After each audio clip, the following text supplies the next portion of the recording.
Finlay কিংবা নাহাট্টি estate পার হওয়ার সময় রাস্তার দুধারে চোখে পড়ে সারিবদ্ধ কিছু ছোট ছোট ঘর। স্থানীয় ভাষায় এদের বলা হয় চা বস্তি বা লাইন। মাটির দেয়াল আর টিনের চালে এই ঘরগুলোতে বংশ পরম্পরায় বসবাস করে আসছে চা বাগানের প্রাণ এই শ্রমিকেরা। বাংলাদেশের চা বাগানের এই শ্রমিকদের ইতিহাস বহু পুরনো। ব্রিটিশ আমলে যখন এই চা বাগানগুলো গড়ে ওঠে তখন স্থানীয়রা এই কঠোর পরিশ্রমে রাজি ছিল না। ফলে ব্রিটিশরা ভারতের ঝাড়খণ্ড, উড়িষ্যা বা বিহার থেকে অভাবে মানুষদের নিয়ে আসে। সেই থেকেই শুরু। প্রজন্মের পর প্রজন্ম এই বাগান কেন্দ্রিক জীবনেই আটকে আছে তাদের ইতিহাস।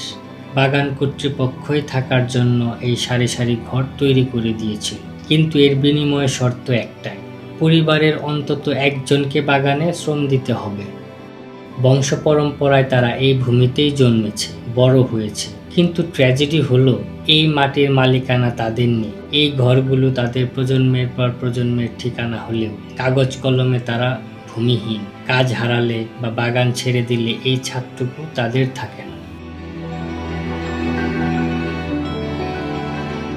সাঁওতাল, ওরাও, মুন্ডা, খাড়িয়া, ভূমিজ নানা আদিবাসী গোষ্ঠীর শিকড় মিলেমিশে তৈরি করেছে এই অনন্য চা শ্রমিক সম্প্রদায়।